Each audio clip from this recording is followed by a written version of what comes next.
policy messages. First, to support the ECB efforts to tame inflation. And to do so, fiscal policy needs to be restrictive, as we recommended in the spring.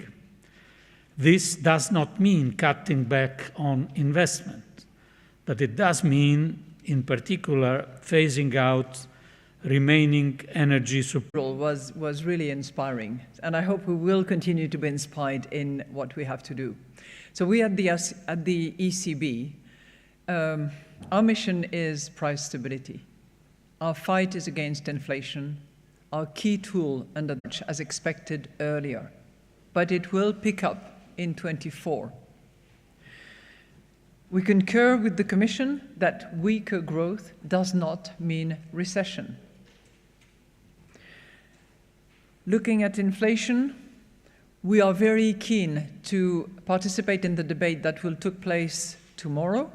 So I'm jump-starting a little bit because I will not be at the press conference tomorrow, and I'm not going to say much of anything, but coordination between fiscal and monetary policies that should not work at cross purposes is critically important for us to be efficient to establish price stability in a timely manner. So, on the fiscal side, next year, we agree with the Commission that it will be slightly restrictive. I must say it was very inspiring, very humbling, and I also realized that ministers and high civil servants had the privilege to discover this cathedral immediately upon arrival in Santiago without having to do a long march or a long walk as pilgrims normally do.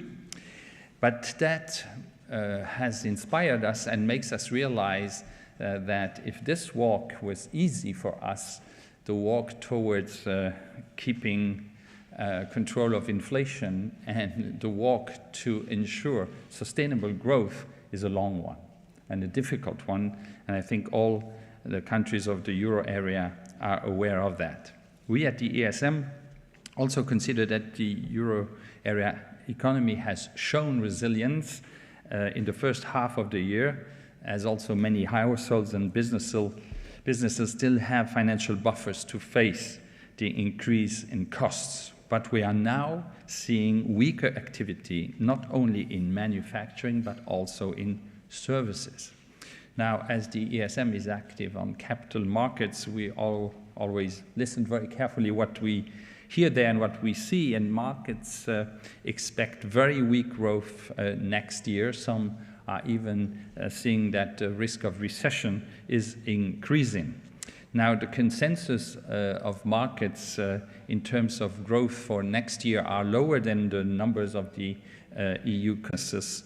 Will start feeling the pressure on incomes and profitability. Despite the resilience shown so far, risks to financial stability remain.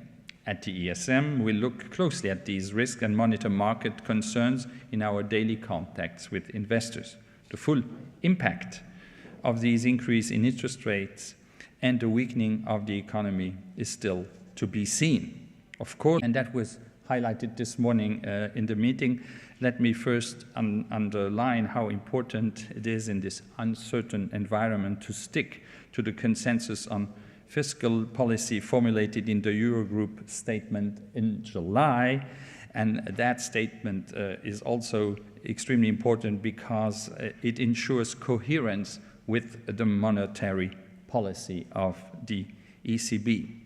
Today was again an occasion to insist on the fact that it is key for member states to agree on the economic governance review before the end of the year, because that will increase confidence, and many salute it, as we do at the ESM, the French-German initiative to relaunch urgently the capital markets union that will reduce volatility in the markets.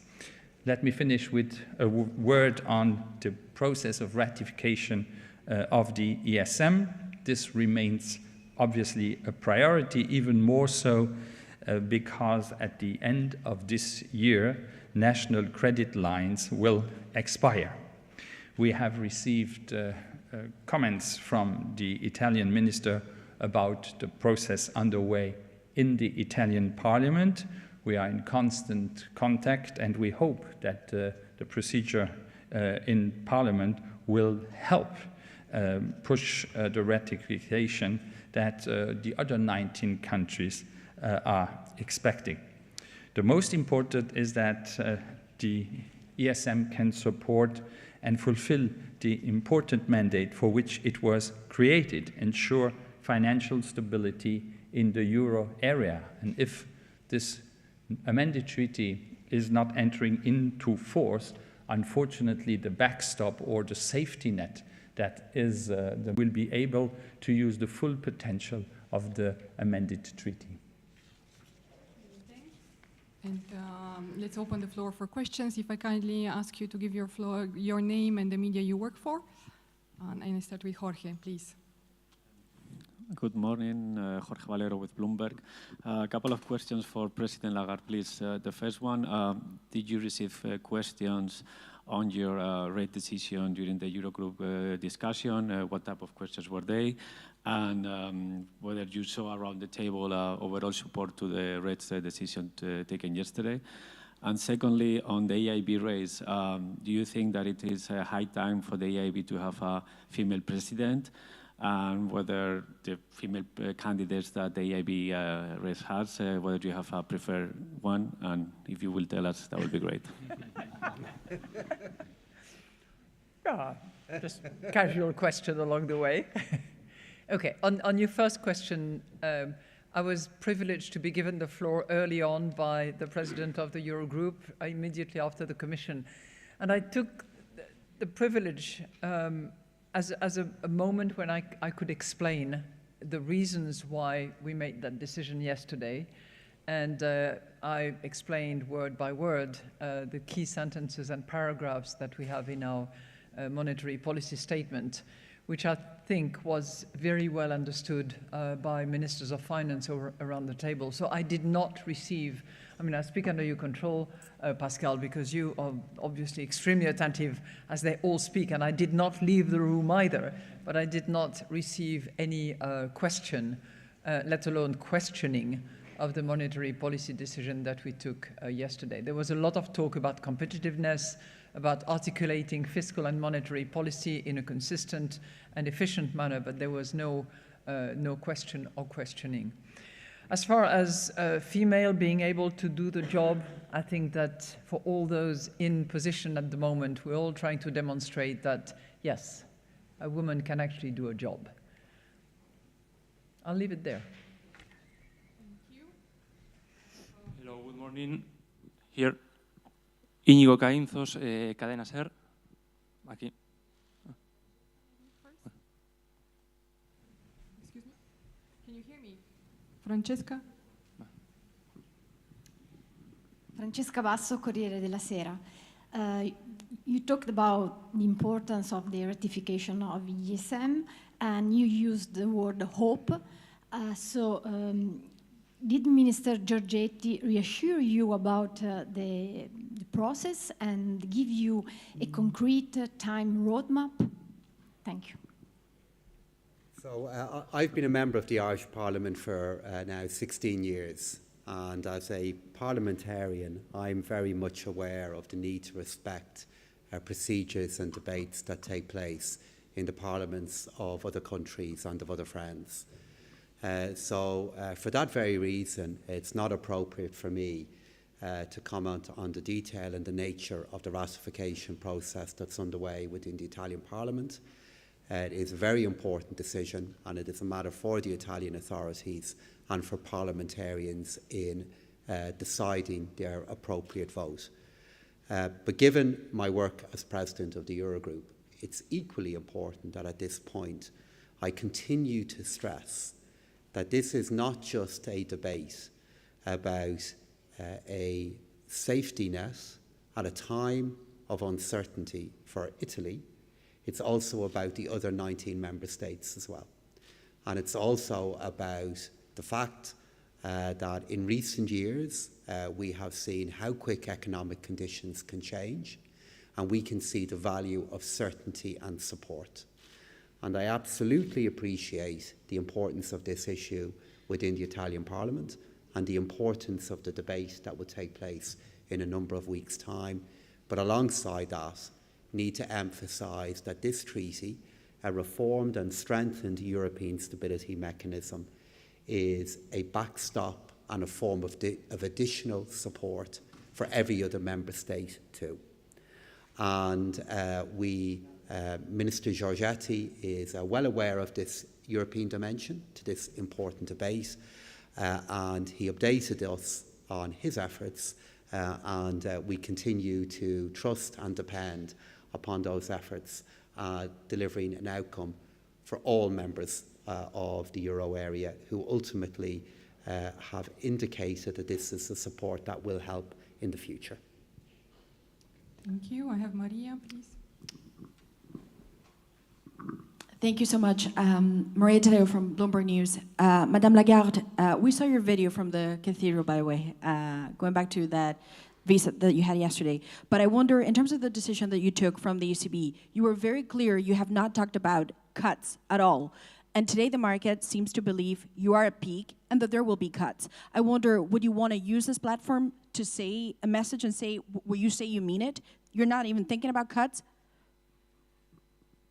Thank you for pointing to one of the points that I made during the press conference yesterday. So I repeat, we have not decided, discussed, or even pronounced cuts. And duration is duration. In the statement that we published, we talk about the length and the duration. And we do specifically say, if maintained for long enough. Long enough is long enough. Can it be defined in terms of months, quarter, further? It will be for us to decide on a data-dependent basis at each projection meeting on the basis of our assessment. But we will get to 2% medium-term target. We are confident about it. We will be data-dependent. And as I said, level and length of time will matter significantly. Thank you. Thank you. I have Jan, please. Jan Struczewski from Reuters. You have all mentioned that there is agreement in the Eurogroup about the need for more restrictive fiscal policy.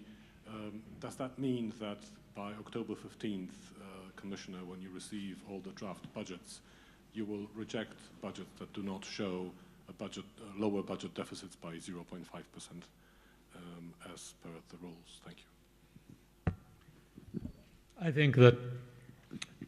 I think that we will discuss on the budget when we will receive the budget. I'm not anticipating anything from this point of view. What is clear is that we have a challenge ahead of us, which is to keep the commitment that the Eurogroup took already in July to have a substantially restrictive fiscal stance, also not to undermine the monetary policy. And on the other side, we are always committed and challenged by the need to invest. How do we find a balance on this? I think this will be very, very important also in the discussion on the coming draft budgets. Thank you. We have a question over here. Good morning, Íñigo Caínzos, Cadena SER. Good morning, everyone, and welcome to Santiago. Hope you enjoy these days. From Christine Lagarde, that if it's possible in the next months, or you announce new increases of the taxes, of the raises, or the announcement that you did yesterday is going to be the last one about of the interest rates. It's possible a new increase or not?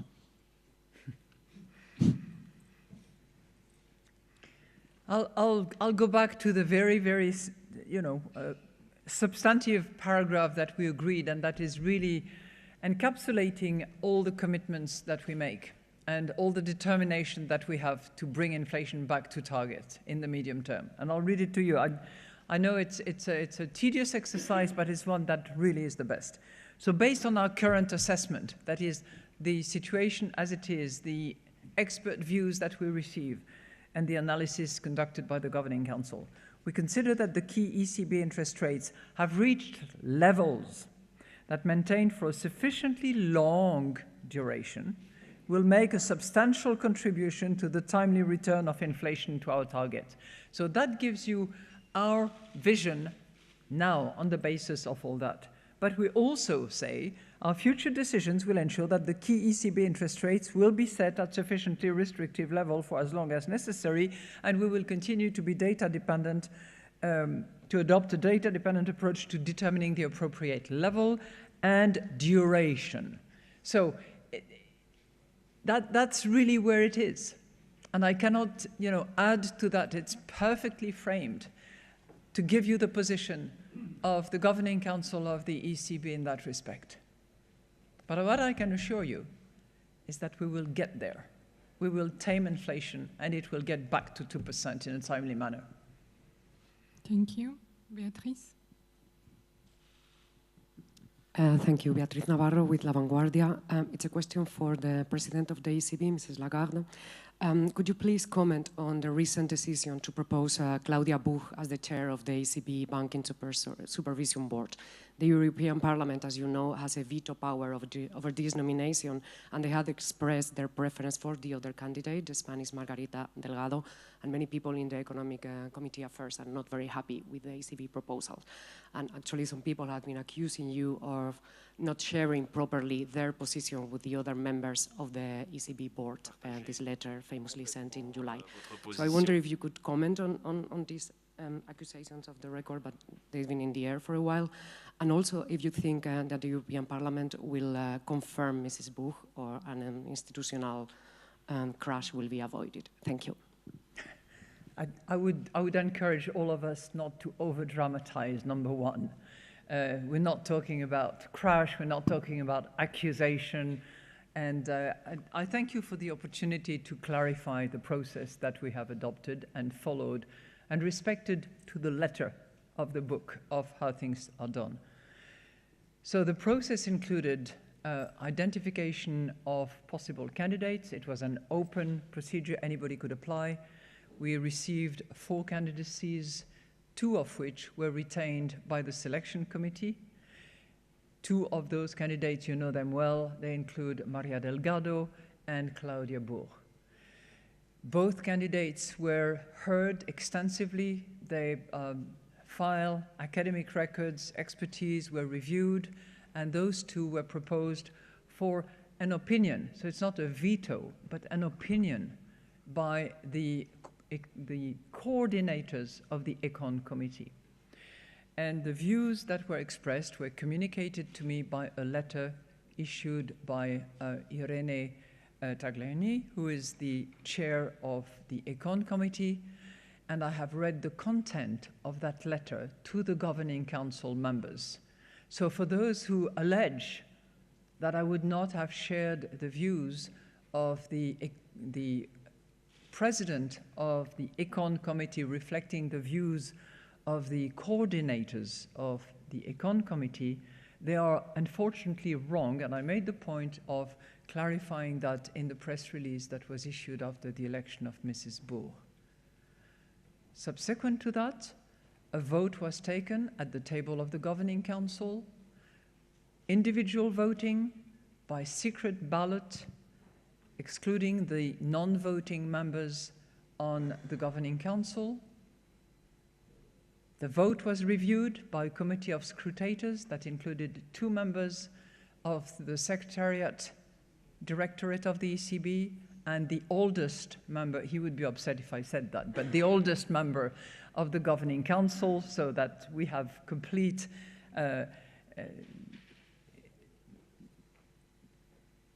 confidentiality and yet total integrity in the process, and a majority of the vote were in favor of Claudia Buch.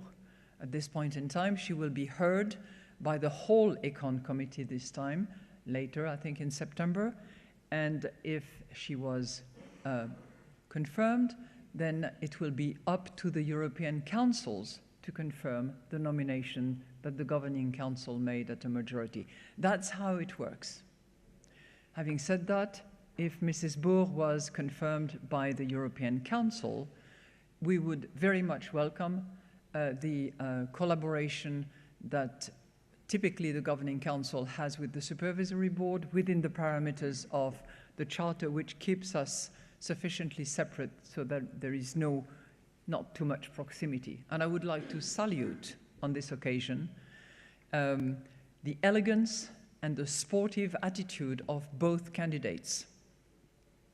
I spoke to both of them after the vote was taken. Margarita Delgado was setting standard of elegance and sport attitude towards the outcome. Thank you. We have over there. Thank you very much. Marco Bresolin, Stampa. I have a question for Director Gramegna on the ESM ratification.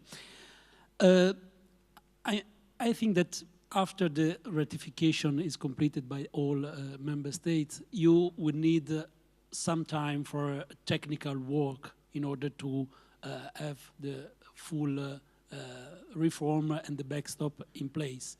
My question is, how much time do you need after the ratification process for this technical work? And so in order to have the backstop in place by the 1st of January next year, when should the process end? Thank you. Thank you for your question. Obviously, we have not waited for the countries to ratify or to start to ratify the amended treaty to do the preparation work. So we have already done dry runs with the Single Resolution Fund, and we are now fine-tuning that so that you could say that operationally we are there, it's ready. We just have a few legal points which are, I would say, really formal to do once everyone has ratified. So that we cannot do before full ratification. So it's a matter of maybe days or weeks. So that's why I've said already in the past, we are ready in terms of operationalize, difficult word. We are ready for operation. Let's put it this way. Thank you. Mark, please. Thank you. Good afternoon. Mark Peperkorn, Volkskrant, Netherlands. I have two questions actually for the Commissioner. First is about the EIB. I will not ask you anything about the candidates, but about, let's say, the future course of the EIB. Until now, the EIB was rather risk avoiding because it took care of its AAA rating. Some say the EIB should be more risk taking. What is your position on this? And secondly, about the economic governance, the Stability and Growth Pact. You said you're confident that a decision will be, or a compromise will be reached the end of this year. How confident are you still about this? Because the idea was that there would be a proposal for compromise today to be discussed. It's not there. Time is running out, and many people are already saying it will be the Belgian presidency who have to solve this. Thanks. Well, thank you for both questions. As far as the EIB is concerned, of course, I think that what happens in the world is bringing the EIB to inevitably have a stronger role. And this is what I think we need, we expect. This is what is happening for, in general, development banks at global, look at the process going on in the World Bank. At global level, this has nothing to do with putting at risk the AAA or the financial strength of the institution. This has something to do with how the world is evolving. And of course, Werner Hoyer made an excellent job in these years, and the new president will be called to continue this work in this even more challenging world environment. As far as the agreement on the fiscal rules is concerned, well, I'm confident by definition. But of course, I'm working, we are working. The Eurogroup is working, despite the fact that this is not exactly the Eurogroup task, and especially the ECOFIN is working. And let me again stress how important is the initiative that the Spanish presidency is taking. We were not, I think, supposed to take any formal decision during the Santiago meeting. I hope that during this meeting, both in formal moments that will happen tomorrow morning and in informal moments, we will make some progress to be used when we will have formal meetings. Thank you. Tommaso, please.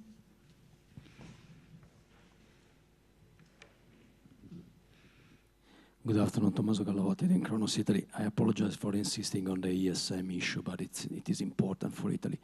I wonder just if Minister Giorgetti said during the meeting that he is sure that the government will get a majority to ratify the reform or not, because his party, the Lega, will never vote that reform. So basically now they don't have a majority.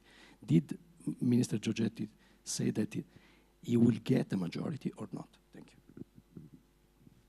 So all of us appreciate the uncertainties involved in any political process, and it would take a very, very confident minister on any topic at the moment to assert any outcome with absolute certainty. What Minister Giorgetti did is describe to us the challenge of the political situation in Italy at the moment, which we all recognise, and pointed to his efforts with regard to this, which we all appreciate. We don't have a realistic expectation of anybody being able to predict a certain outcome.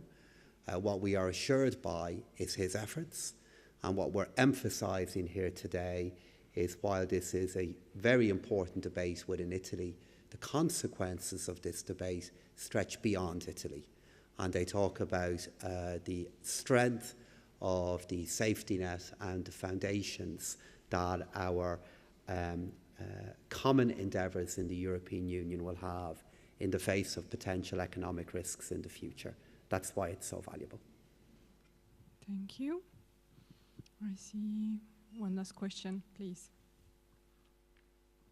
Hi, Nacho Arcon from El Confidencial. I have another question for President Lagarde regarding the Margarita Delgado-Claudia Buch race for this job. The vote in the Econ committee, they could reject Claudia Buch.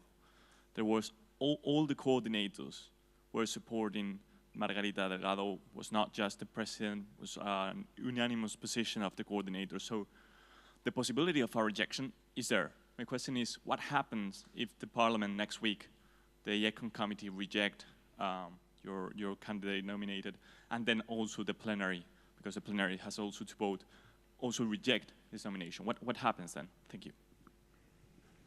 You know what? We'll find out when we get there.